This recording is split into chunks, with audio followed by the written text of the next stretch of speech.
Bonjour, bienvenue sur Tollback GP dans le cadre du Salon du Deux Roues en direct depuis le stand Honda. C'est le deuxième rendez-vous de cette journée de vendredi. Et quel rendez-vous, puisque l'on va débuter tout de suite par le débrief du MotoGP et des derniers essais en Thaïlande sur le circuit de Buriram. Tollback GP, c'est parti.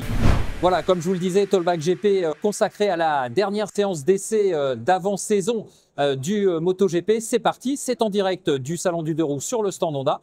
Et à mes côtés, j'ai Sébastien Charpentier. Bonjour Sébastien. Bonjour Eric, bonjour Voilà. Michel. Oui, et bien justement, on se retrouve Sébastien après l'émission de ce début d'après-midi. Et évidemment, on retrouve notre envoyé spécial en Thaïlande, Michel Turcot. Salut Michel. Salut Eric, salut Sébastien.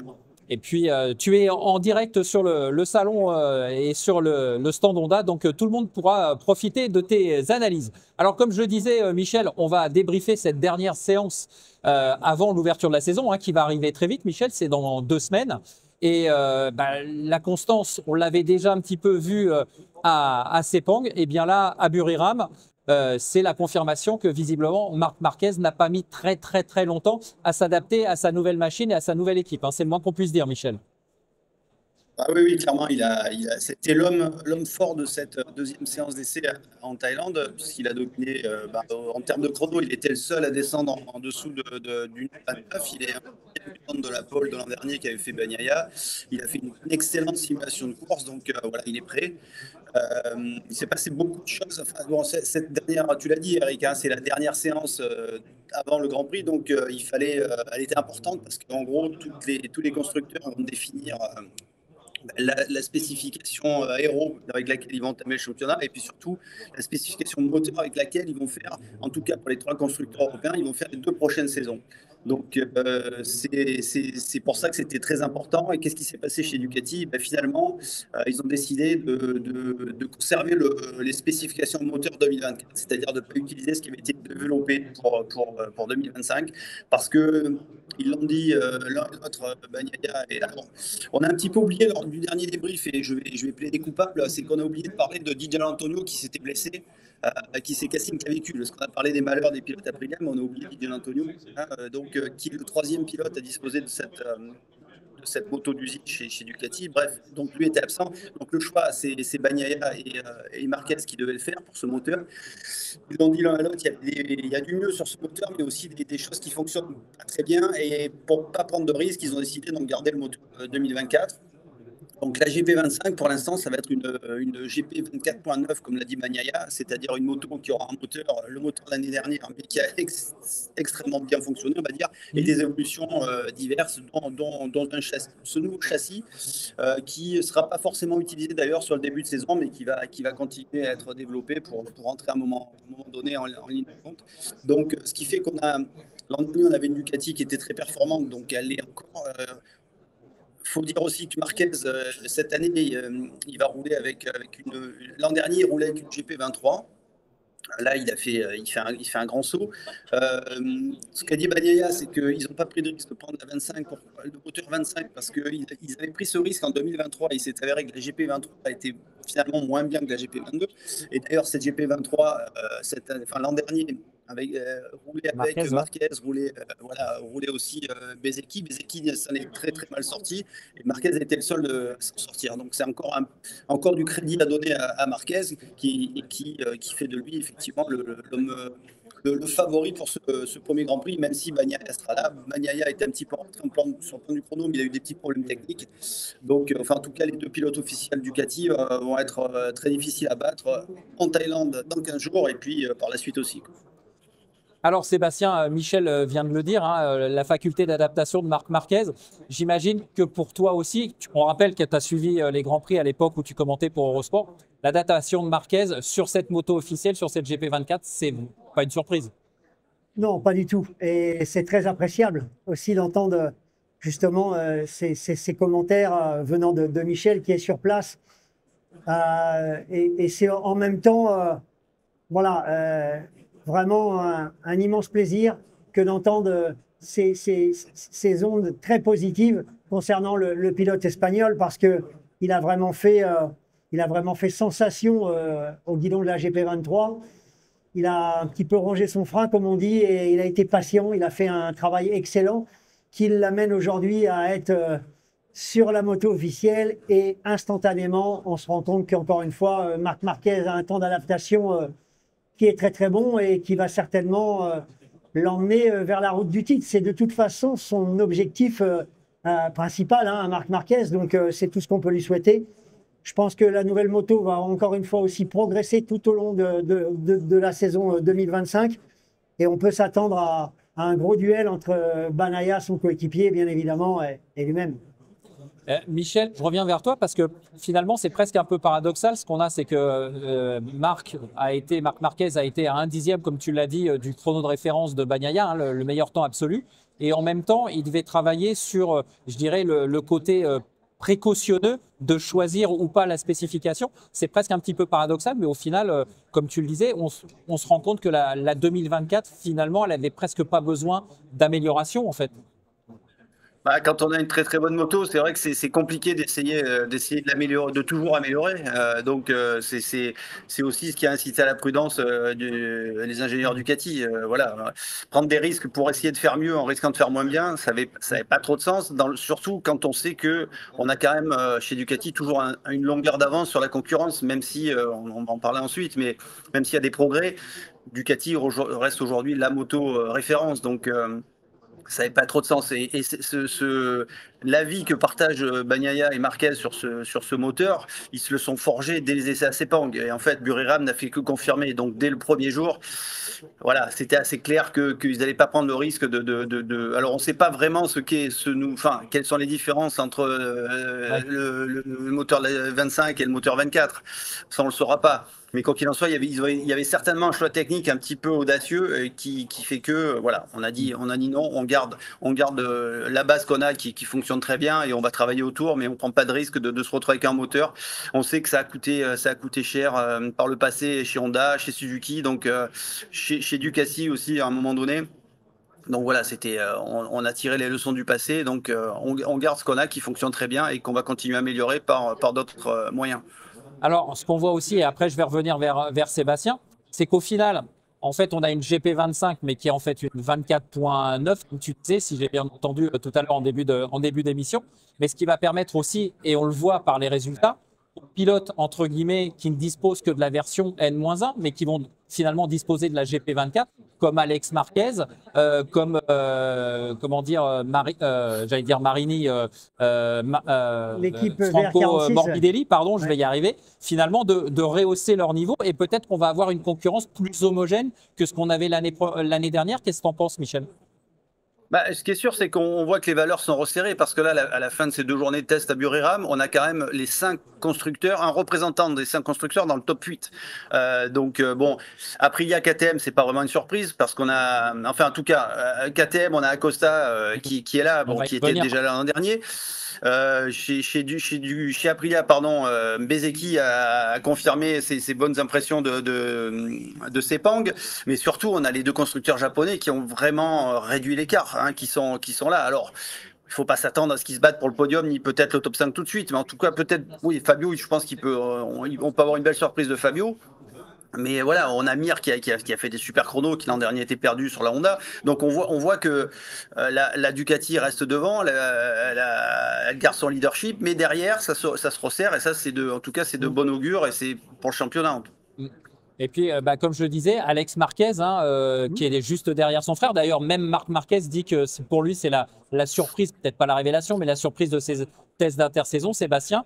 Et on voit que même Morbidelli, qu'on annonçait un petit peu perdu pour la cause, hein, on l'a dit, on l'a un petit peu enterré l'an passé. Finalement, ça confirme aussi, comme le disait Michel, la très bonne performance et l'homogénéité de la Ducati. C'était déjà le cas avant, c'est pas une surprise. La 24 était vraiment exceptionnelle.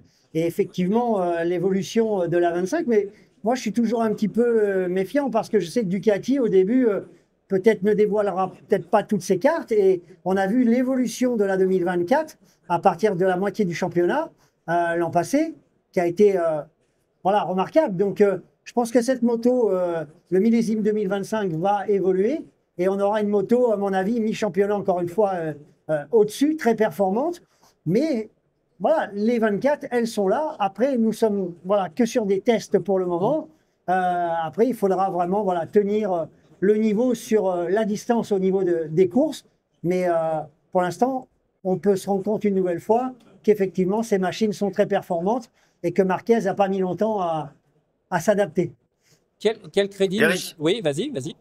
Ouais, non, après, ce que je voulais dire par rapport à ce que disait Sébastien, c'est que le moteur 25 qui était censé, enfin, l'objectif de Daligna, c'était de gagner en vitesse de pointe, parce que l'an dernier, c'est vrai que la Ducati, elle avait perdu ce leadership par rapport à la KTM. Donc, l'objectif était de travailler cette vitesse de pointe, mais en essayant d'améliorer la vitesse de pointe, visiblement, ils ont un peu altéré le comportement de la moto, notamment sur les phases de freinage. Donc, voilà, ils ont dû certainement changer les calages au niveau du moteur. Donc, c'est pour ça qu'ils sont revenus à voilà, on s'est dit, on prend pas le risque pour essayer d'avoir quelques kilomètres-heure de plus. On va pas perturber le fonctionnement d'une moto qui est hyper homogène aujourd'hui. Donc voilà, ils ont sacrifié cette vitesse de pointe. D'accord. Et quel crédit, du coup, on peut apporter, comme le soulignait Sébastien, ça ne reste que des essais, mais globalement, chez Ducati, quel crédit ils apportent à cette performance? Parce qu'il faut quand même le dire, on a travaillé, il y avait vraiment un vrai travail, comme tu l'as dit, de validation, parce que là, on est parti, on a figé, on part pour 2 ans hein, pour Ducati et pour tous les constructeurs européens. Ça conforte l'idée qu'on va avoir un face-à-face Marquez-Bagnaia. Comment on est un petit peu chez Ducati au terme de ces 5 journées d'essai? On est vraiment serein, tu penses? Bah, serein, oui. Après, on se garde bien de triomphalisme. Voilà, c'est évident que aujourd'hui la Ducati reste la meilleure moto et que les deux meilleurs pilotes dans l'équipe Ducati sont les deux champions du monde en titre. Enfin, pardon, pas en titre, justement, mais les deux pilotes les plus titrés. Hein, Bagnaia 2 titres, 6 titres pour Marquez, 8 titres à eux deux. Derrière, il y a que des pilotes. Enfin, les seuls champions du monde qu'on a, qui sont Martin, qui sont Mir ou Fabio, ont eux un titre en MotoGP. Donc, ils ont les pilotes les plus expérimentés. Et les deux meilleurs aujourd'hui chez Ducati, c'est eux. Donc c'est évident que ce sont les deux favoris. Après, voilà, encore une fois, Martin est absent, donc il s'est blessé, on l'a dit. Il sera de retour. Qu'est-ce qu'il va faire avec l'Aprilia? On va voir. Bezzecchi s'adapte très vite, plus vite que ce qu'on pensait tous. Hein. Il a bien roulé à Burera, mais on va voir. Donc Ouais, bah justement, Michel, aussi une surprise. Ouais. Il peut y avoir des surprises derrière, mais c'est clairement, on n'imagine pas aujourd'hui que le titre échappe à l'équipe officielle Ducati, contrairement à l'an dernier où c'est le Team Pramac qui a été champion du monde. Ouais. Alors justement, on va un petit peu aller dans le sens des constructeurs et on va commencer par Aprilia parce que justement, tu en parlais, Michel. Bezzecchi, il a fait des super bons chronos et puis finalement, cette adaptation à l'Aprilia, elle se passe vraiment bien. Et on en parlait lors du précédent débrief avec l'absence de Martin. Tout le travail de validation reposait sur Bezzecchi. Finalement, chez Aprilia, on doit quand même retrouver un petit peu le sourire. Hein. On en avait un peu évoqué le problème lors du dernier débrief, mais je pense qu'avec les essais de Buriram, on a quand même certainement retrouvé un petit peu de sérénité et on doit avoir hâte justement que Jorge Martin vienne enfin monter sur cette Aprilia. Oui, bah clairement, c'est vrai qu'on s'est focalisé, enfin voilà, tout le monde était focalisé sur l'arrivée de Martin chez Aprilia. Bezzecchi, on en parlait un peu moins parce que l'an dernier, il a fait une saison vraiment pas terrible avec une GP23, encore une fois, dont il a jamais pris la mesure. D'ailleurs, cette GP23, il n'y a que Marquez qui l'avait fait fonctionner l'an dernier. Donc, on rappellera que Bezzecchi, il y a 2 ans, il termine sur le podium du championnat du monde. Donc, voilà, mais l'an dernier, on l'a un peu oublié. Et là, c'est vrai que c'est la bonne surprise. Donc, je pense que quelque part, avec la déception de la blessure de Martin, ça a dû rassurer quand même aussi bien Rivola que Sterlachini, qui est le nouveau directeur technique qui a remplacé le Béziano. Donc c'est vrai que c'est plutôt une bonne nouvelle. On a aussi Ogura qui débute, qui est dans le 11e chrono, qui a été aussi prometteur. On a aussi Raúl Fernandez qui s'est blessé, qui était blessé à ses pans, qui est revenu là avec une main fraîchement opérée et qui a fait aussi des plutôt bons chronos, hein, puisqu'il termine, il est en 29,7, il a fait il est même pas une seconde de Marquez, donc avec une main cassée.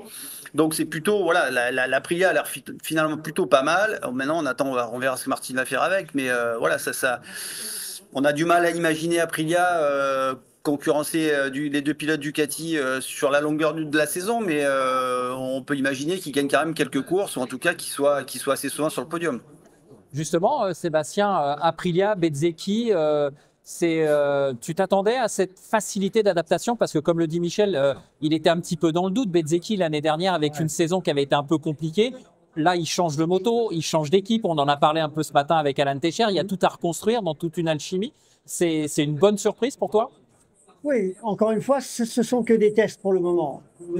Il y a quand même une déception concernant Bezzecchi sur la saison passée.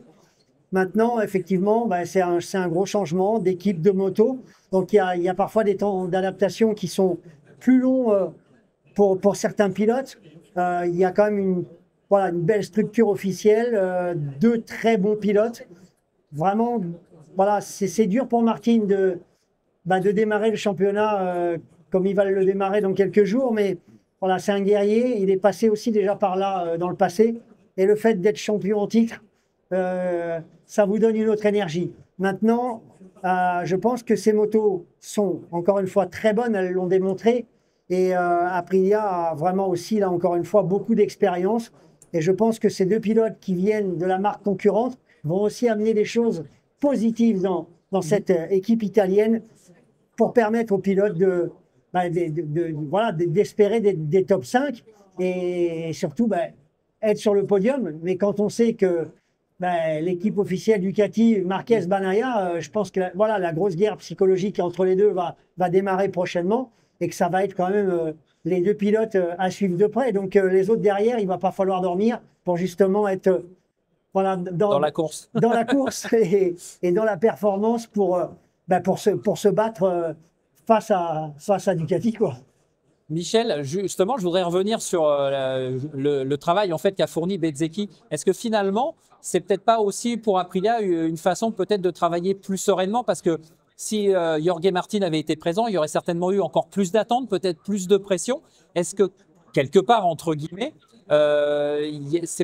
j'allais dire un mal pour un bien, c'est peut-être exagéré, mais en tout cas, le fait que Bezzecchi puisse travailler sereinement et qu'il n'y ait pas la pression autour du champion du monde en titre avec cette adaptation et entre guillemets le besoin de montrer qu'on est performant tout de suite, ce qui est peut-être une clé de sa chute, on en a parlé lors du dernier débrief. Qu'est-ce que tu en penses? Est-ce que ça a aussi permis à Aprilia peut-être de travailler plus sereinement? Non, je pense pas, parce que plus tu as de pilotes aujourd'hui capables d'essayer des réglages, des pièces et de faire des croisés des commentaires, mieux c'est. On le voit bien chez Yamaha qui a récupéré deux pilotes. C'est aussi une des raisons des progrès de la moto.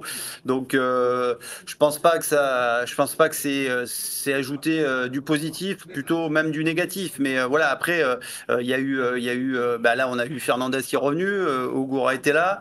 Il y a eu aussi Savadori qui est le pilote de test qui a beaucoup roulé. Donc voilà, après il y avait les évolutions qui étaient à travailler. C'est des évolutions qui avaient été prévues l'an dernier, qui avaient déjà été testées à Barcelone en décembre. Donc là encore, l'Aprilia, c'est une évolution de la moto de l'an dernier. Il n'y a pas eu des choses radicalement différentes, on va dire. Alors, on continue, hein, on a fait Aprilia, on va faire KTM maintenant. Et comme tu l'as dit, tu l'as un petit peu évoqué, la confirmation que finalement KTM, l'année dernière, c'était déjà le cas avec la marque GazGaz. Mais là, cette année, encore une fois, Acosta, pardon, Acosta prend une nouvelle dimension et il le confirme encore sur les tests ici à Burgerac. Ouais, tout à fait. Il a confirmé, voilà, ses bonnes dispositions. Lui, il l'a dit, il doit faire évoluer son pilotage pour essayer déjà d'un peu moins tomber que l'an dernier. C'est un peu son objectif, hein. Il a dit trop de chutes, des chutes inutiles. Bon, c'est souvent inutile une chute, mais voilà, il jugeait les siennes malvenues. En tout cas, voilà, des erreurs à des moments où il n'y avait pas besoin d'en prendre, il n'y avait pas besoin d'aller au-delà des limites. Donc voilà, c'est pour lui, ça va être travailler un petit peu ses entrées en virage et moins essayer de gagner du temps de virage pour travailler un petit peu les sorties là où il est pénalisé aujourd'hui, quoi.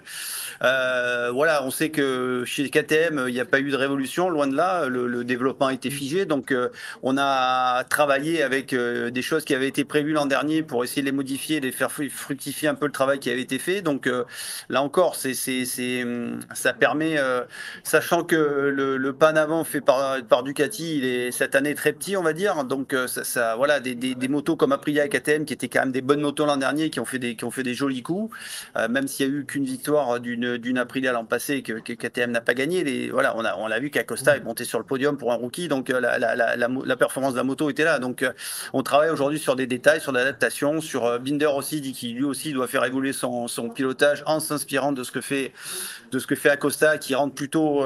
Enfin voilà, Acosta dit qu'il rentre trop tôt et Binder qui rentre trop tard. Un fait plus de kilomètres que l'autre en entrée de virage. Donc, bon, enfin, en tout cas, les deux vont s'aider.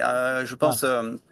En s'inspirant de l'un de l'autre, c'est intéressant aussi. Donc voilà, on peaufine des réglages, on travaille sur son pilotage.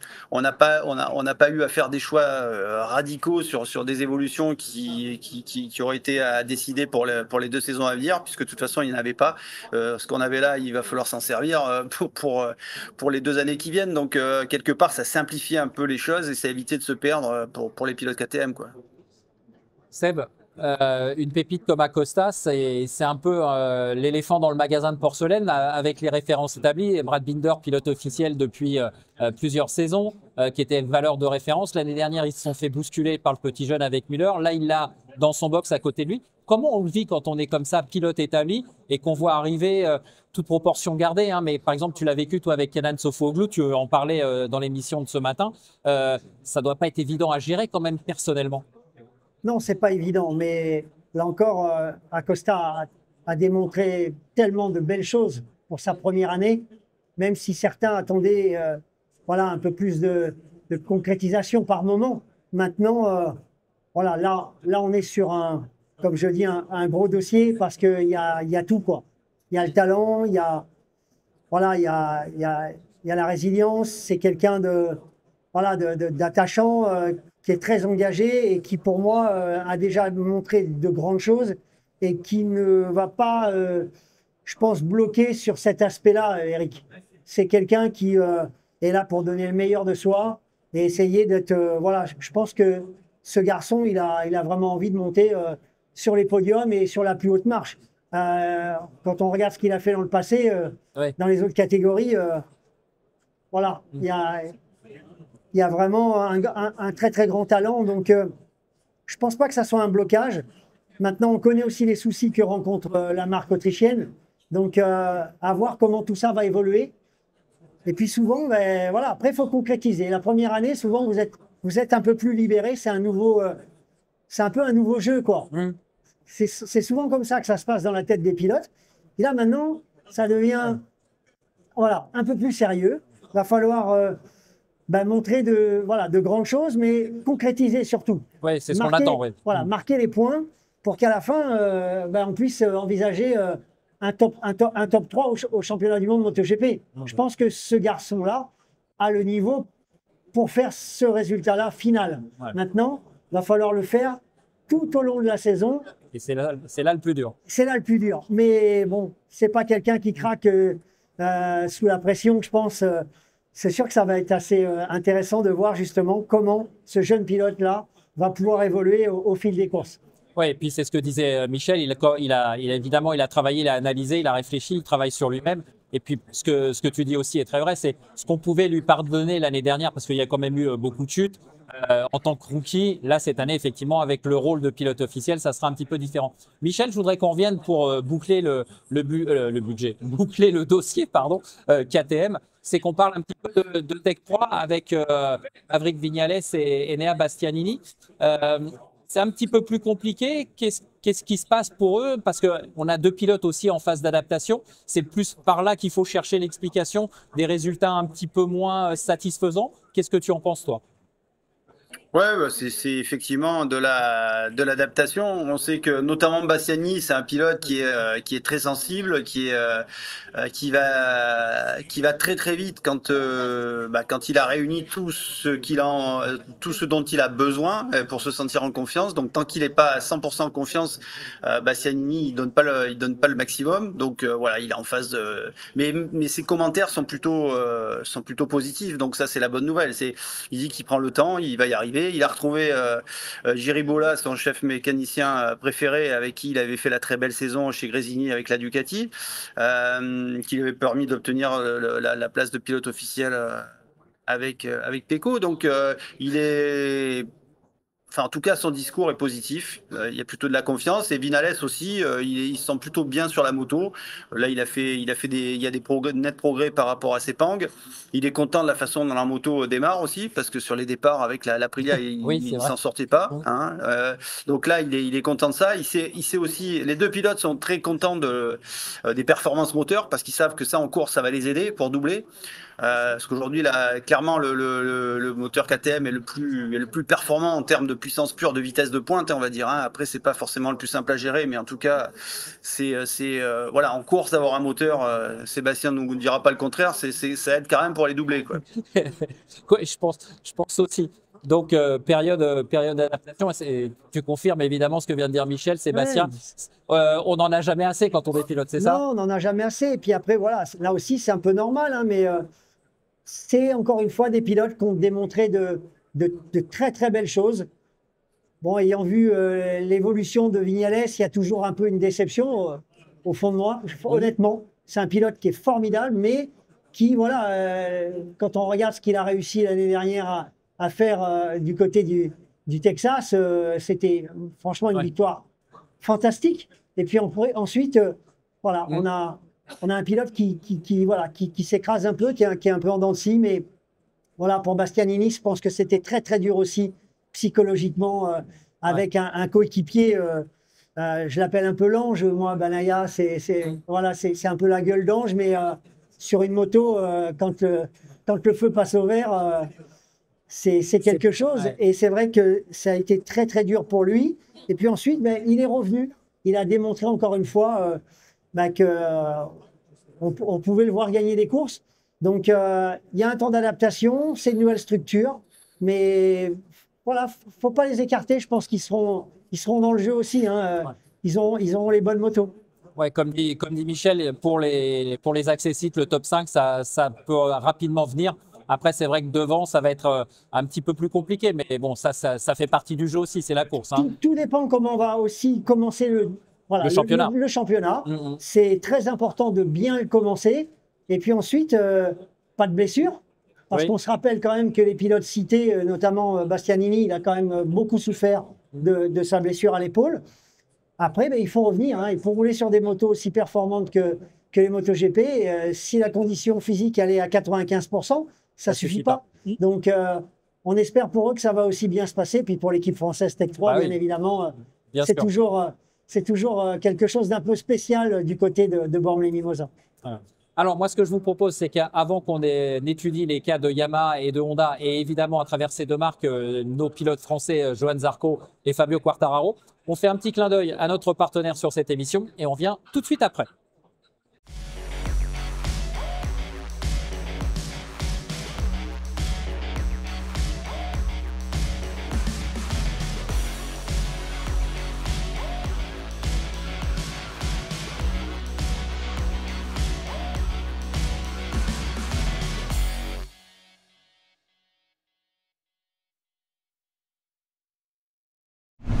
Voilà, nous sommes de retour sur le stand Honda pour ce débrief Talkback GP consacré aux essais de Buriram. Hein, dernière séance d'essais avant l'ouverture de la saison. Toujours en compagnie de Sébastien Charpentier et toujours en compagnie de Michel. Alors Michel, je le disais avant notre petit clin d'œil à notre partenaire, on va maintenant étudier les deux marques japonaises et nos deux pilotes français. Comme tu l'as un petit peu évoqué en début d'émission, Honda, on peut dire progrès constant et amélioration constante, et surtout, ça fait quand même plaisir pour lui. On retrouve Joan Mir aux avant-postes, ou en tout cas parmi un rang qui lui est plus favorable et plus en relation avec son rang et son palmarès. Top 6, c'est clairement du jamais vu pour Mir sur la Honda. Meilleur pilote Honda aussi, puisque jusqu'à présent, Johan est toujours devant lui. Là. Bon, c'est lui qui est sur cette séance qui a clairement le mieux roulé. Il est je vais pas dire dithyrambique, mais en tout cas très positif sur le travail qui a été fait chez Honda. En gros, pour résumer, la moto est beaucoup plus facile à piloter, beaucoup plus prévisible, beaucoup plus, elle donne beaucoup plus confiance à ses pilotes en entrée de virage. Voilà, le point faible, ça reste la vitesse de pointe et une accélération, un grip à l'accélération en sortie de virage qui est encore perfectible. Mais bon, globalement, les pilotes sont contents d'avoir une machine avec laquelle ils se sentent assez à l'aise. Ils font des chronos assez facilement. Pour le rythme de course, ça va être aussi intéressant. Mais non, voilà, c'est vrai que avec un moteur un peu en retrait en ligne droite, ils pensent tous que les courses vont être compliquées, mais voilà, ça on verra. En tout cas, les progrès sont là. Il y a des choses qui sont mises en place. On sait que Romano Albesiano est arrivé en fin d'année dernière. Voilà, il essaie de restructurer un peu la façon de travailler. Les Japonais semblent accepter aussi ses conseils, ses remarques et sa façon de faire. Donc on va dire que la mayonnaise semble prendre. On a vu sur ces essais hivernaux beaucoup plus d'ingénieurs japonais aussi, gros investissements. Hein. On n'oubliera pas Honda, ça reste quand même le premier constructeur mondial. Le service course, il y a les plus grosses ressources et les plus gros moyens. Donc, il n'y a pas de raison qu'à un moment donné, tout ça ne finisse pas par payer, quoi. Ouais. Oui, et puis pour compléter ce que tu disais, Michel, on a vu aussi qu'à Sepang, Luca Marini, lui aussi, était rentré dans le top 10. Donc, ça veut bien dire qu'effectivement, il y a cette homogénéité, ou en tout cas cette performance qui remonte, parce qu'on a les deux pilotes sur les séances différentes, mais au moins les deux pilotes qui sont dans le top 10. Et ça faisait longtemps que ce n'était pas arrivé. Et Sébastien, tu le connais, tu le sais, puisque toi, tu as roulé quasiment toute ta carrière chez Honda. Une fois qu'on va appuyer sur le bouton pour déclencher la remise à niveau, ça va forcément arriver et payer. De toute façon, c'est la volonté de Honda. Et on a mis aussi tout en œuvre pour combler le retard. Parce qu'il n'y a pas d'autre mot. Hein. Le retard, il est important. Donc, je pense aussi que l'arrivée de Aleix Espargaro va être très intéressante pour le développement de cette nouvelle machine. Parce qu'Aleix, c'était un pilote qui se battait devant. Donc, un pilote en activité performant. Et je pense qu'aujourd'hui, c'est quelqu'un de très précis dans son travail et qui va amener beaucoup, je pense, à Honda et bien évidemment aux pilotes officiels engagés pour la marque. Donc, j'espère en tout cas, parce que c'est sûr que ces dernières années ont été, je pense, extrêmement difficiles. Maintenant, voilà, combler le retard et se battre devant avec les motos du moment, c'est ce qu'on attend tous et c'est aussi ce qu'on aime. C'est ça le sport moto. Oui. Il faut que les marques soient proches et qu'il y ait un vrai duel. Donc j'espère, je croise les doigts en tout cas pour eux, mais ils sont sur la bonne voie. Michel, justement, Sébastien en parlait, Aleix Espargaro, il n'était pas à Buriram. Écoute, non, il a roulé, il a été au checkdown de Sepang. Ouais. Il y a pas de checkdown, donc après, il faut rappeler que sur les séances de test, le nombre, enfin, pour chaque constructeur a un nombre limité de pneus pour faire du testing. Donc, il faut aussi gérer tout ça. Donc, voilà, on peut pas rouler tout le temps avec n'importe qui. Donc, il faut gérer les pneus. Donc, voilà. Mais effectivement, Sébastien a grandement raison de souligner l'importance de la présence d'Aleix Espargaro, avec qui travaille aussi Antonio Jiménez, hein, qui était son chef mécanicien chez Aprilia, donc qui est parti avec lui chez Honda. Voilà, donc il y a quand même trois pilotes, enfin le pilote, son chef mécanicien, plus le directeur technique d'Aprilia qui débarque chez Honda. Donc Joan Mir l'a souligné, il a dit qu'aujourd'hui, l'an dernier, il devait faire du développement pendant les Grands Prix. Ils étaient complètement paumés dans l'équipe officielle. Ils savaient, voilà, il n'y avait pas de méthode. Il y a des pièces arrivaient tout le temps. Le tri n'était pas fait correctement. Voilà, aujourd'hui, Aleix Espargaro et le test team, ils filtrent les évolutions qui sont faites. On peut faire confiance à Aleix et à son expérience. Quand quelque chose est validé, et il dit c'est OK, ça va arriver après dans l'équipe officielle et aussi dans l'équipe LCR, hein, puisqu'aujourd'hui aussi il y a une nouveauté chez Honda, c'est que on considère qu'on a 4 pilotes qui travaillent ensemble. On n'a plus cette mainmise de l'équipe officielle sur le reste. Donc voilà, c'est aussi, ça fait partie de ces méthodes dont je parlais qui évoluent et qui changent et qui font que on devrait aussi gagner de la performance dans les méthodes de travail, quoi. Alors avant de parler de Johan Zarco, Seb, tu voulais réagir, non, c'est ça? Non. Quand on a parlé d'Aleix Espargaro, effectivement, Michel le connaît très bien. Il n'était pas à Buriram puisqu'il était du côté de Tenerife avec son équipe Trek. Ça y est, on a le cycliste qui se réveille. Non, mais Voilà, il faut quand même souligner que Oui, ce que fait Alèche, c'est super et bravo pour ce projet parce que effectivement, il était sur 2 roues, mais sans moteur, sans Michel. moteur. Le moteur, c'était les jambes, Ouais, effectivement. Voilà, voilà. puisque si vous n'avez pas tout à fait suivi, Aleix Espargaro va mener de front une carrière cycliste professionnelle chez Lidl Trek et en même temps son programme de pilote de développement chez Honda ou HRC. Donc deux univers un peu différents, mais voilà, ça représente bien le personnage. Alors justement, je le disais, Michel, on va maintenant s'attarder au cas de notre Français, hein, Johan Zarco, chez Honda. Très bon test en Malaisie, 7e temps hein, au terme des 3 jours en Malaisie. Et puis là, à Buriram, on va pas dire que ça s'est un petit peu moins passé, mais il s'est plus focalisé sur le travail que sur la recherche de performance absolue, puisque je crois qu'il a même sacrifié son dernier time attack pour continuer et certainement boucler son programme de test. Oui, oui, oui. Après, ces essais à Buriram étaient, enfin, il y avait quand même des paramètres un peu différents de ceux de Sepang, c'est les pneumatiques. On sait que pour Buriram est un des circuits sur lesquels Michelin amène des constructions de pneumatiques beaucoup plus rigides parce que c'est un circuit sur lequel les pneus prennent énormément de température. Donc, on a des pneus qui sont, bah, le feeling est différent, qui sont, voilà, qui procurent moins de sensations. Il y a plusieurs pilotes qui ont eu un petit peu de mal à trouver leur marque avec ces pneus sur les 2 journées de test, donc avec qui ont eu un peu plus de difficultés à aller chercher les chronos. Mais en tout cas, dans ses commentaires, Johan reste positif. Voilà, comme même commentaire que Mir et Marini, la moto est plus utilisable, plus facile en entrée de virage. Elle donne confiance, elle permet d'attaquer. Donc, mais avec toujours ce point faible qui reste vitesse de pointe et accélération, grippe en sortie de virage. Johan, Sébastien, tu le vois comment pour cette saison? Moi, je le vois bien, hein. Je pense que de toute façon, il a le grand soutien d'Honda. Donc, il ne sera pas écarté. Il va bénéficier des bonnes pièces. Je pense que, voilà, là encore une fois, il va falloir concrétiser sur l'année actuelle. Mais il a encore une fois, voilà, beaucoup d'expérience, beaucoup d'abnégation. C'est quelqu'un qui prend son temps. Et voilà, lui aussi mérite d'être un petit peu plus aux avant-postes. Et on espère justement que la progression de la Honda va lui permettre de pouvoir jouer un petit peu plus devant. Mais encore une fois, voilà, hein, jouer devant, c'est voilà, hein, des top 5, ça sera peut-être difficile. Ça dépendra aussi des conditions, mais des podiums peut-être, en fonction là aussi des faits de course. Mais il ne va pas falloir lâcher. Et je pense que Johan sera aussi dans le jeu. Mais ça sera quand même difficile par rapport Au reste du plateau et par rapport aux marques citées précédemment. Hein. C'est sûr que voilà, il va falloir être patient et donner le meilleur de soi dès les premières courses.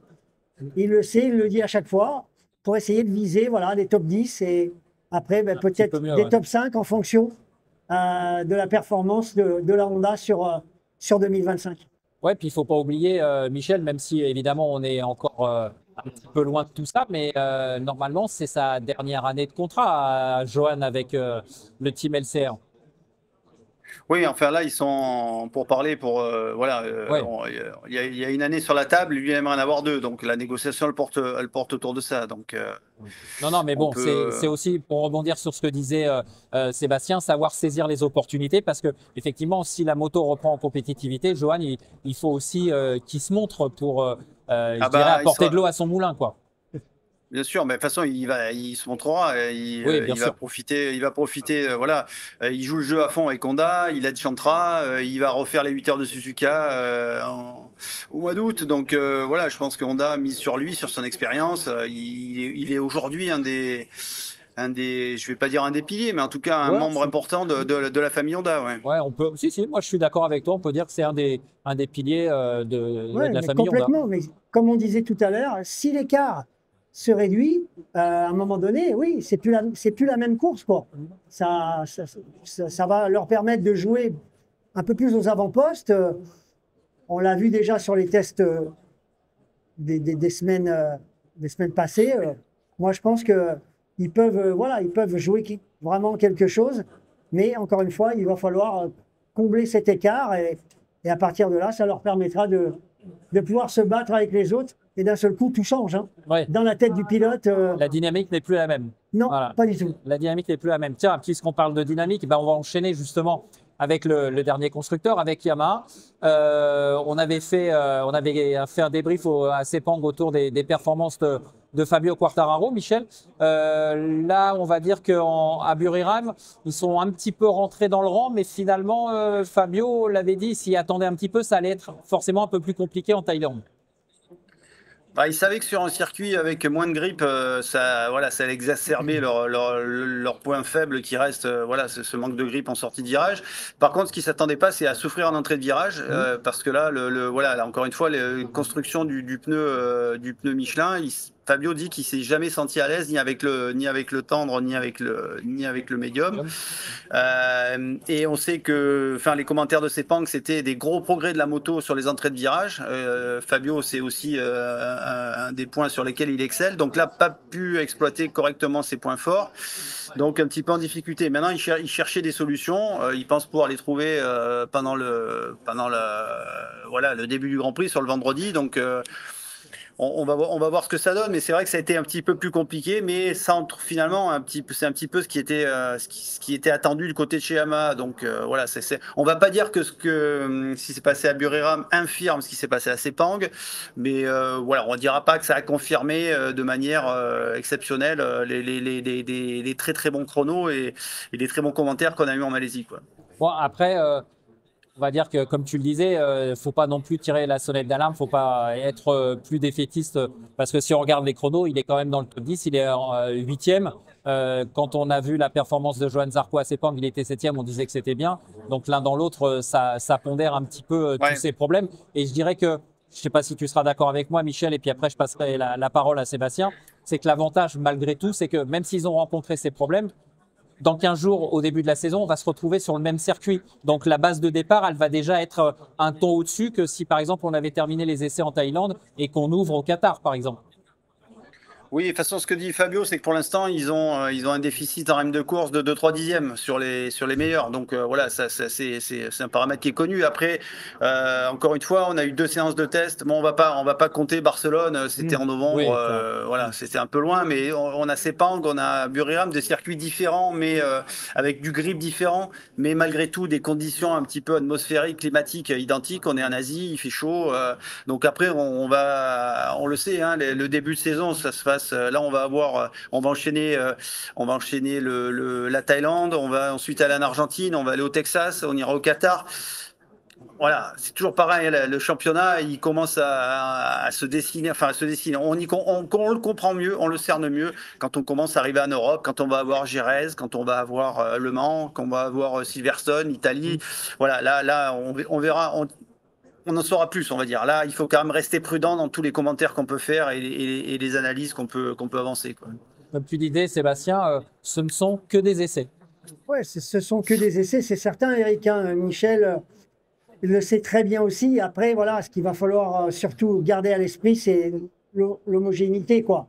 Être ultra constant, course après course, se rapprocher des tops. Quand je dis des tops, on les connaît, hein, ceux qui vont être devant tout de suite. Essayer de combler cet écart pour pouvoir espérer être dans le top 5, bagarrer, être sur le podium. Je pense que ça va être le challenge des marques japonaises citées, et ça va être un très très beau championnat, parce que je pense que tout le monde est vraiment motivé, déterminé pour donner le meilleur de soi. On sait qu'il y a eu de beaux efforts de fait dans les différentes structures.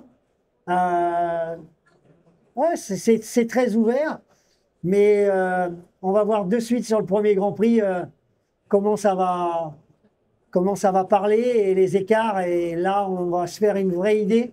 Et surtout le jour J de la course, la première course sprint le samedi, et bien évidemment la vraie course le dimanche.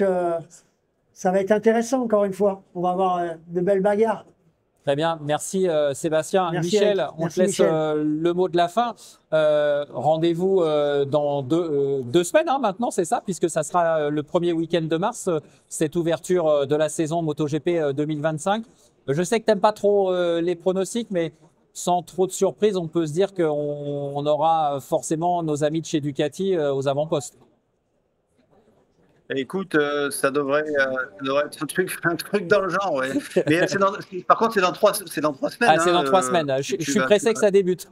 Tu raccourcis un peu le délai. Ouais, oui, on peut imaginer. Voilà, je pense que la cote de Marquez ne sera pas hyper élevée, quoi. Si vous voulez gagner de l'argent, faut pas parier sur mettre peut-être. Non. Voilà, vaut mieux mettre un billet sur un Français ou peut-être Bezeki, quoi. Ouais.